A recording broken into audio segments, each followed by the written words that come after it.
প্রিয় শিক্ষার্থী, কেমন আছো তোমরা?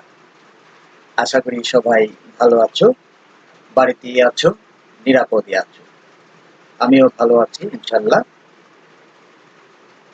চলমান অনলাইন ক্লাসে সবাইকে জানাচ্ছি আন্তরিক অভিনন্দন এবং শুভেচ্ছা। আমরা প্রথম পত্রের দুটো অধ্যায় ইতিমধ্যে শেষ করেছি। দ্বিতীয় পত্রের পঞ্চম অধ্যায় আমরা শেষ করেছি, খাদ্য নিরাপত্তা। আজকে দ্বিতীয় পত্রের আরেকটি অধ্যায় আমরা শুরু করব, ষষ্ঠ অধ্যায় অর্থায়ন। অর্থায়নের প্রথম ক্লাস আজকে তোমাদের সাথে আমি আলোচনা করব। আশা করি তোমরা আমার সাথেই থাকবে, ক্লাসটি মনোযোগ সহকারে তোমরা দেখবে এবং বাসায় বসে তোমরা ক্লাসটি প্র্যাকটিস করবে। এরই ধারাবাহিকতায় আমরা পরবর্তীতে তোমাদেরকে অনলাইন ক্লাসের উপর ভিত্তি করে আমরা মূল্যায়ন করব। আশা করি তোমরা ক্লাসটি মনোযোগ সহকারে দেখবে। চলো তাহলে আমরা ক্লাসে ফিরে যাই। আজকের ক্লাসে সবাইকে স্বাগতম, শুভেচ্ছা। প্রথমেই আমরা পরিচয় পর্ব দেখে নেব। আমি ফারুক আহমদ, প্রভাষক, অর্থনীতি বিভাগ, বাজিতপুর সরকারি কলেজ। আমি আগেও বলেছি, আমার ফোন নাম্বার দেওয়া আছে। তোমরা যারা বুঝতে একটু সমস্যা হবে, তোমরা আমার সাথে ফোনে যোগাযোগ করবে। আমি তোমাদেরকে সমস্যার সমাধান করে দেব ইনশাআল্লাহ। আমরা এখন পরিচয় পর্ব জেনে নিলাম, আমরা এখন পাঠ পরিচিতি দেখে নেব। পরিচয় পর্ব আমি বলে দিয়েছি, তোমরা স্ক্রিনে দেখতে পাচ্ছ।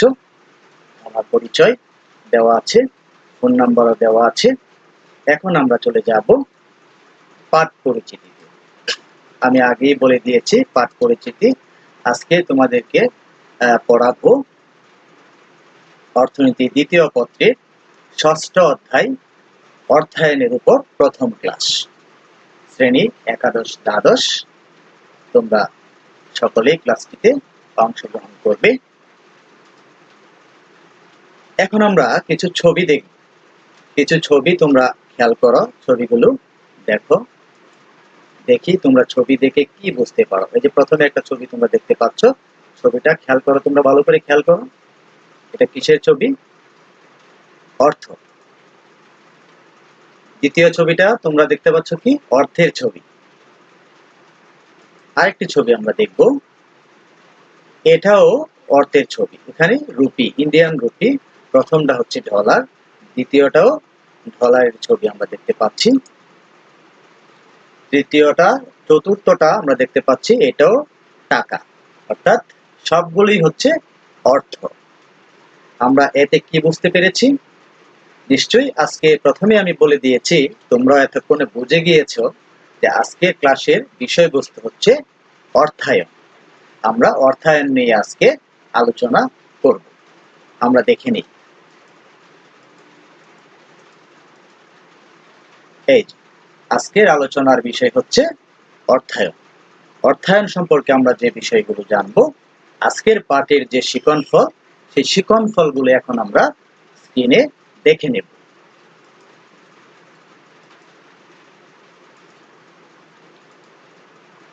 দেখো, তোমাদের জন্য আজকে তোমরা যে বিষয়গুলো জানতে পারবে বা যে বিষয়গুলো তোমরা শিখতে পারবে, তিনটি শিকনফল আমি তোমাদের জন্য আজকে রেখেছি। একটি হচ্ছে অর্থায়ন কি তা তোমরা বলতে পারবে, অর্থায়নের বৈশিষ্ট্য ব্যাখ্যা করতে পারবে, অর্থায়নের কার্যাবলী আলোচনা করতে পারবে। এই তিনটি শিকনফল সম্পর্কে তোমরা আজকে শিখতে পারবে। আজকে এই তিনটি শিকনফল আমি তোমাদেরকে ধারাবাহিকভাবে আলোচনা করব। তোমরা মনোযোগ সহকারে বিষয়গুলো একটু খেয়াল করবে, তাহলে তোমরা পরবর্তীতে আর বাসায় বেশি পড়তে হবে না। একটু খেয়াল করলেই তোমরা নিজে নিজেই পারবে, সেই বিশ্বাস আমার আছে। চলো তাহলে আমরা প্রথম থেকে শুরু করি।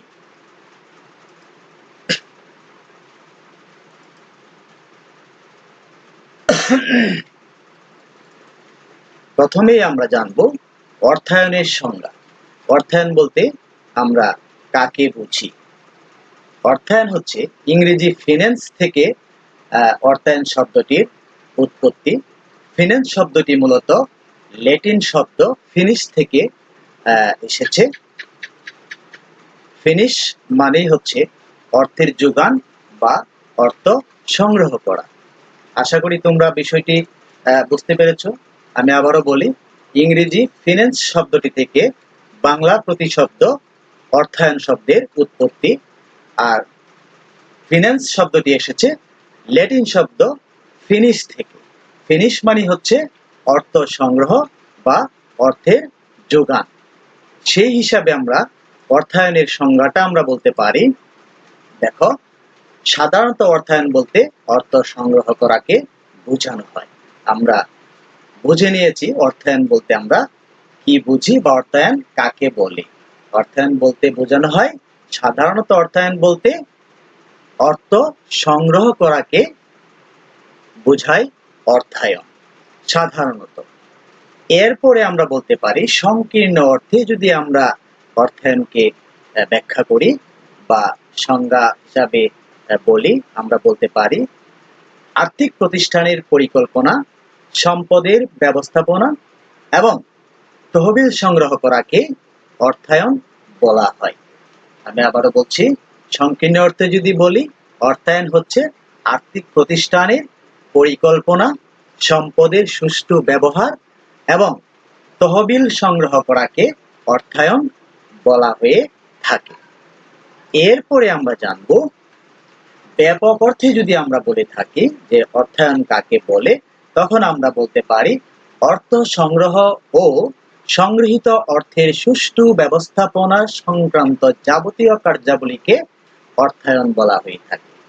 আমি আবারও বলছি, ব্যাপক অর্থে, তোমরা সংজ্ঞাটি ভালো করে খেয়াল করবে। ব্যাপক অর্থে বলা হয় অর্থ সংগ্রহ ও সংগৃহীত অর্থের সুষ্ঠু ব্যবস্থাপনা সংক্রান্ত যাবতীয় কার্যাবলীকে অর্থায়ন বলা হয়ে থাকে বা অর্থায়ন বলে। আমরা আশা করি অর্থায়ন বুঝতে পেরেছি। সবাই অর্থায়নের সংজ্ঞা বলতে পারবে। কারো যদি বুঝতে একটু সমস্যা হয়, সংক্ষেপে, অতি সংক্ষেপে তোমরা বলে ফেলবে, সাধারণত অর্থায়ন বলতে অর্থ সংগ্রহ করাকে বোঝায়। তোমরা এটি বললেও তোমরা নাম্বার পেয়ে যাবে, এতে কোনো সমস্যা হবে না। আর যারা একটু ভালো করে লিখতে চাও, তোমরা সংকীর্ণ অর্থের যে সংজ্ঞাটা সেটাও দেবে এবং ব্যাপক অর্থের যে সংজ্ঞাটা সেটাও তোমরা দিয়ে দেবে। আশা করি অর্থায়নের সংজ্ঞা তোমরা বুঝতে পেরেছ। এখন আমরা পরবর্তী চলে যাব। এই যে আমি আগেই বলেছি ফিন্যান্স, ফিন্যান্স অর্থ হচ্ছে অর্থায়ন, এটি ল্যাটিন শব্দ, এবং ফিনিশ অর্থ হচ্ছে অর্থ সংগ্রহ করা। প্রথমে আমি তোমাদেরকে বলে দিয়েছি।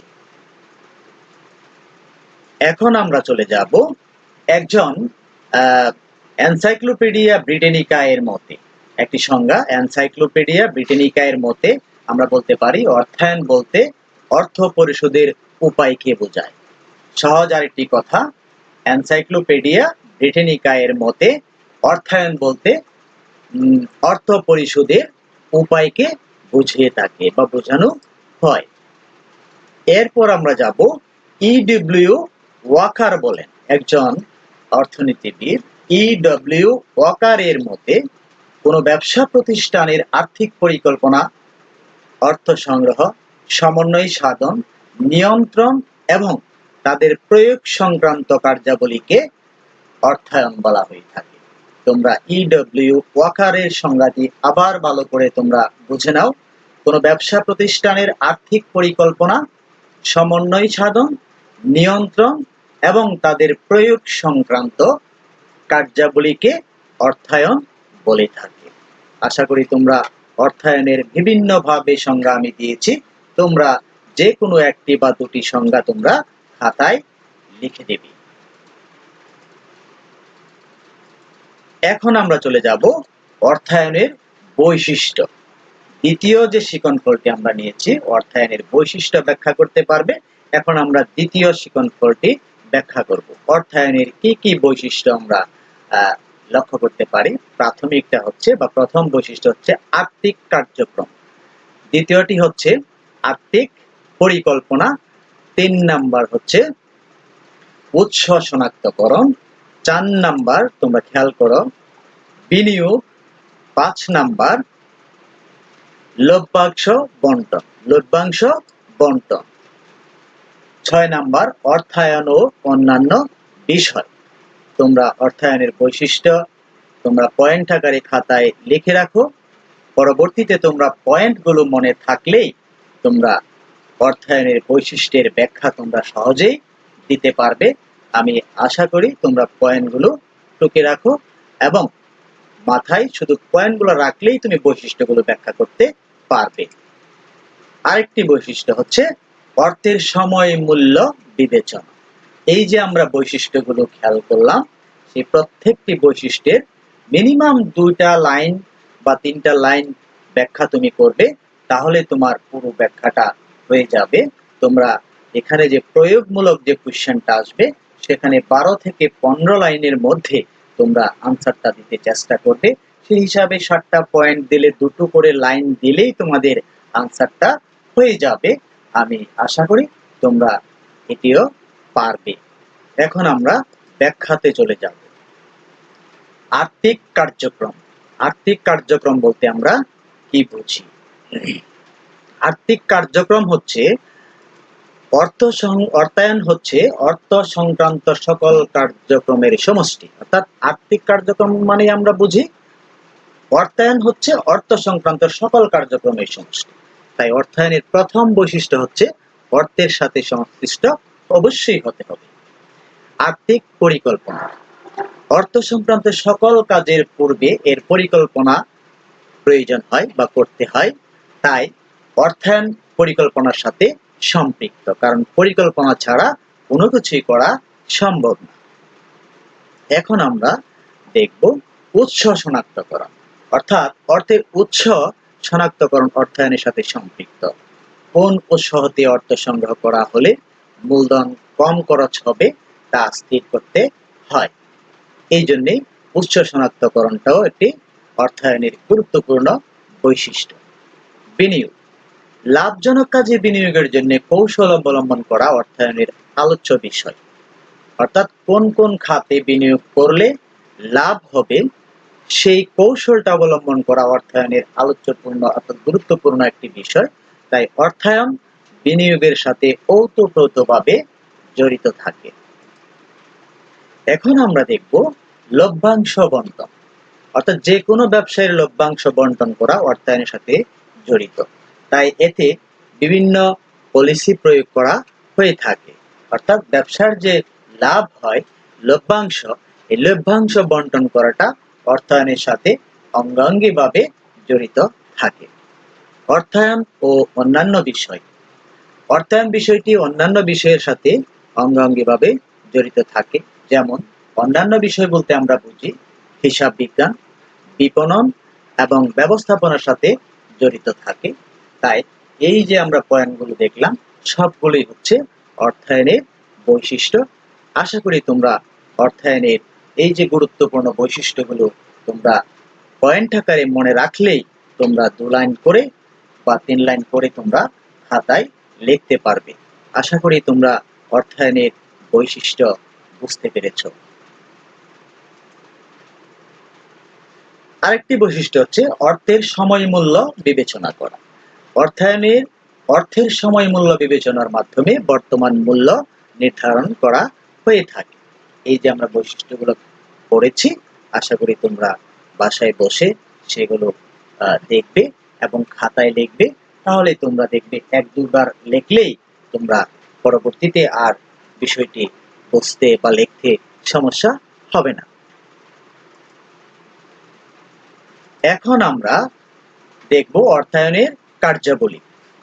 অর্থায়নের কি কি কার্যাবলী? 3 নাম্বার যে আমরা শিক্ষণকলটি নিয়েছি সেটি হচ্ছে অর্থায়নের কার্যাবলী তোমরা ব্যাখ্যা করতে পারবে। এখন আমরা অর্থায়নের কার্যাবলীগুলো দেখে নেব। আর্থিক পরিকল্পনা প্রণয়ন করা অর্থায়নের কার্যাবলী, উৎস শনাক্তকরণ অর্থায়নের কার্যাবলী, তহবিল সংগ্রহ করা সেটিও অর্থায়নের কার্যাবলী। তহবিল বিনিয়োগ করা সেটিও অর্থায়নের কার্যাবলী। তহবিল সংরক্ষণ করা সেটিও অর্থায়নের কার্যাবলী। আরেকটি হচ্ছে মুনাফা বন্টন। এই যে ৬টি তোমরা দেখতে পাচ্ছ সবগুলোই হচ্ছে অর্থের কার্যাবলী। এই পয়েন্টগুলো যদি এগুলো মোটামুটি অর্থায়নের বৈশিষ্ট্যের সাথে মিল আছে অনেকগুলোই। তোমরা বৈশিষ্ট্য পারলে অর্থের কার্যাবলী অবশ্যই পারবে। অর্থের কার্যাবলীর যে কয়টি আমি তোমাদেরকে স্ক্রিনে দেখিয়েছি ৬টি, সেই ৬টি যদি তোমরা মনে রাখতে পারো তাহলে অর্থের কার্যাবলীর ব্যাখ্যা তোমরা অবশ্যই দিতে পারবে। আমরা অর্থের কার্যাবলীর ব্যাখ্যাটা আমরা একটু দেখে নিই। আর্থিক পরিকল্পনা। আর্থিক পরিকল্পনা বলতে আমরা বুঝি কোনো বিশেষ উদ্দেশ্য অর্জনের জন্য ব্যক্তি বা প্রতিষ্ঠান বা সরকারকে অর্থের প্রয়োজনীয়তার জন্য যে পরিকল্পনা গ্রহণ করতে হয় তাকে আর্থিক পরিকল্পনা বলা হয়ে থাকে। অর্থাৎ কি খাতে কি পরিমাণে অর্থের ব্যয় হবে, কোন কোন খাতে ব্যয় হবে, কত সময়ের জন্য সেটা প্রয়োজন, বিস্তারিত সবকিছুই আর্থিক পরিকল্পনার মধ্যে থাকে। উৎস শনাক্তকরণ। আর্থিক পরিকল্পনার প্রধান কাজ হলো প্রয়োজনীয় অর্থ কোন কোন উৎস থেকে পাওয়া যেতে পারে তা চিহ্নিত করা।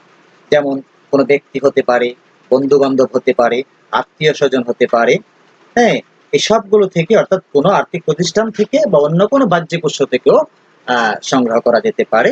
এগুলো হচ্ছে আর্থিক কার্যাবলীর মধ্যে পড়ে উৎস শনাক্তকরণ।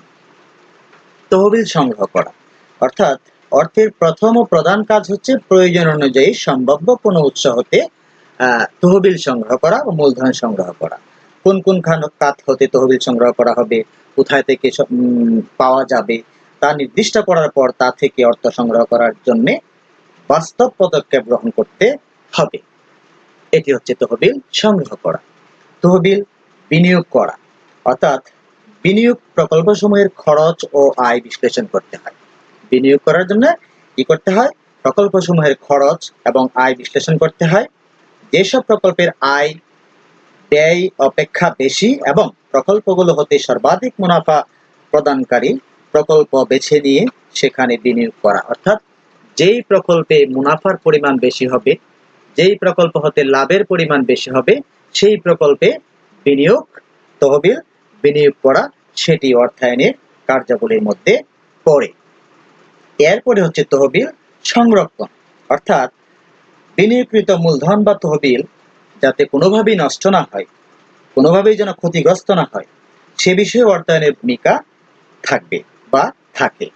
মুনাফা অর্জন ক্ষমতা বজায় রাখা, প্রতিষ্ঠানের অস্তিত্ব রক্ষার জন্য তহবিলের সংরক্ষণ করা অর্থায়নের একটি গুরুত্বপূর্ণ কাজ। তহবিলকে অবশ্যই সংরক্ষণ করতে হবে।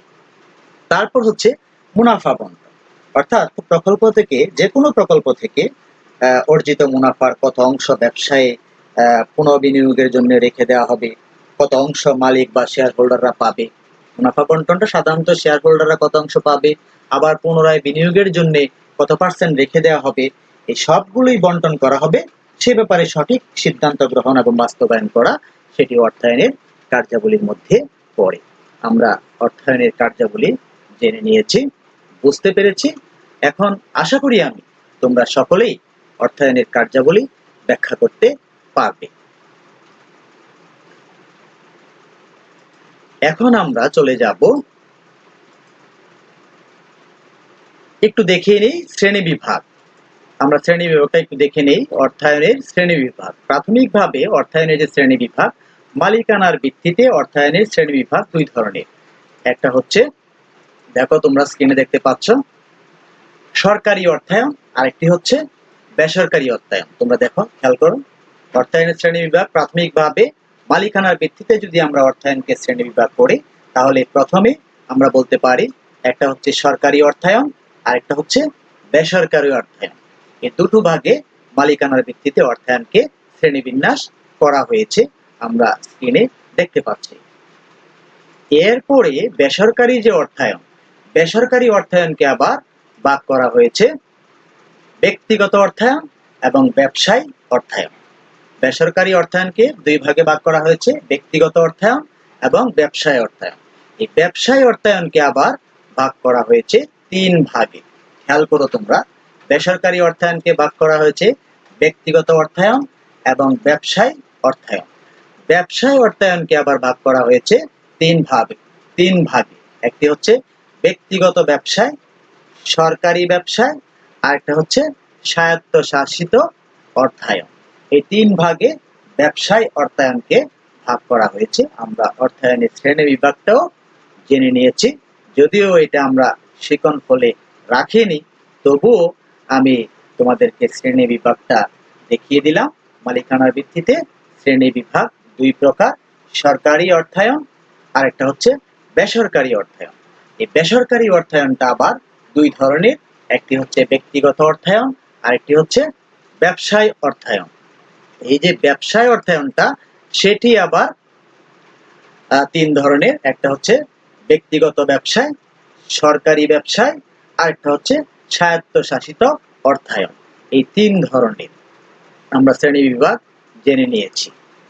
এখন আমরা চলে যাব আরেকটি হচ্ছে সেবামূলক অর্থায়ন। সেবামূলক অর্থায়ন এবং আন্তর্জাতিক অর্থায়ন। অর্থাৎ বেসরকারি যে অর্থায়নটা আমরা বলেছি, বেসরকারি অর্থায়নটা 4 ধরনের হয়ে থাকে: ব্যক্তিগত অর্থায়ন, ব্যবসায় অর্থায়ন, সেবামূলক অর্থায়ন এবং আন্তর্জাতিক অর্থায়ন। মাঝখান দিয়ে আমরা ব্যবসায় যে অর্থায়ন 2 নম্বর যে তোমরা খেয়াল করতেছো স্ক্রিনে, ব্যবসায় অর্থায়নটা 3 ভাগে ভাগ করা হয়েছে: ব্যক্তিগত ব্যবসায়, সরকারি ব্যবসায় এবং স্বায়ত্তশাসিত অর্থায়ন। আশা করি তোমরা শ্রেণী বিভাগটা দেখে নিয়েছো, খাতায় তোমরা উঠিয়ে রাখবে।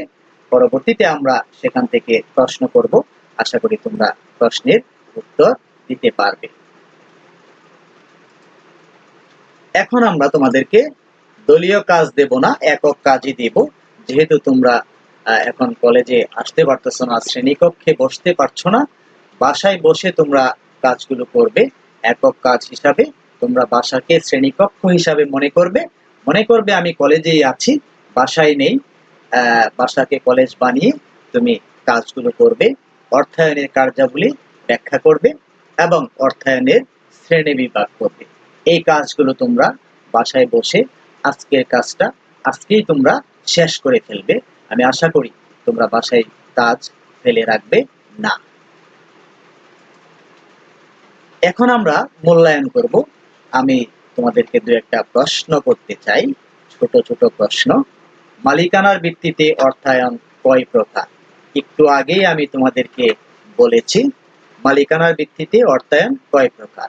তোমরা নিশ্চয়ই পারবে, আমি বলে দেই, তোমরা দেখে নাও, আবারও দেখে নাও। 2 প্রকার আমরা বলেছি, একটু আগেই বলেছি 2 প্রকার। উত্তরটা এমসিকিউ কোশ্চেনও আসতে পারে, অথবা তোমাদের সৃজনশীলে জ্ঞানমূলক যে কোশ্চেন সেখানেও তোমাদের এই প্রশ্নটি আসতে পারে। 2 নম্বর কোশ্চেন, ব্যবসায় অর্থায়ন কয় ধরনের কি কি? ব্যবসায় অর্থায়ন কয় ধরনের কি কি? আমরা কিন্তু বলেছি একটু আগে, তোমাদের পারার কথা, আশা করি তোমরা পারবে। এখন তোমরা আবার দেখে নাও, ব্যবসায় অর্থায়ন 3 ধরনের, একটা হচ্ছে ব্যক্তিগত ব্যবসায়, সরকারি ব্যবসায় এবং স্বায়ত্তশাসিত অর্থায়ন। এই 3 ধরনের ব্যবসায় অর্থায়ন। এখন তোমাদেরকে আমি বাড়ির কাজ দেব। আগে যে একক কাজ তোমাদেরকে দিয়েছি সেটি বাড়িতে বসে করবে, বাড়ির কাজটাও তোমরা বাড়িতে বসেই করবে। আমি বিশ্বাস করি তোমরা কাজ ফেলে রাখবে না, বাসার কাজ সাথে সাথেই শেষ করবে। তাহলেই তোমরা পরবর্তীতে যে আমরা পরীক্ষা নেব তোমরা ভালো একটা রেজাল্ট করতে পারবে, সে প্রত্যাশা আমি তোমাদের কাছ থেকে করি। বাড়ির কাজটি হচ্ছে অর্থায়নের বৈশিষ্ট্যগুলো ব্যাখ্যা করো। আমি তোমাদেরকে যে পড়িয়েছি সেটি তোমরা বাসায় বসে তোমরা অর্থায়নের বৈশিষ্ট্যগুলোর যে পয়েন্টগুলো আমি বলেছি প্রত্যেকটি পয়েন্ট তোমরা খাতায় লিখে 2টো করে লাইন তোমরা দিয়ে দিবে, তাহলেই তোমাদের বাড়ির কাজে অর্থায়নের বৈশিষ্ট্য ব্যাখ্যা হয়ে যাবে। এখন আমরা বাড়ির কাজ শেষ করে ফেলেছি। আজকে এই পর্যন্তই তোমাদের সাথে। পরবর্তী ক্লাসে অর্থায়নের পরবর্তী ক্লাস আমি আরো করব। আজকে প্রথম ক্লাস, অর্থায়নের প্রথম লেকচার। পরবর্তীতে ধারাবাহিকভাবে অর্থায়নের আরো অনেকগুলো ক্লাস তোমাদের সাথে করব। আশা করি তোমরা প্রত্যেকটি ক্লাসের সাথে যুক্ত থাকবে এবং আমার ক্লাসগুলো তোমরা ফলো করবে।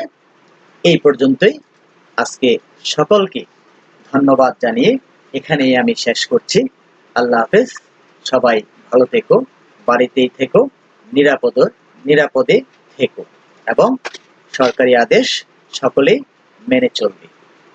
আল্লাহ।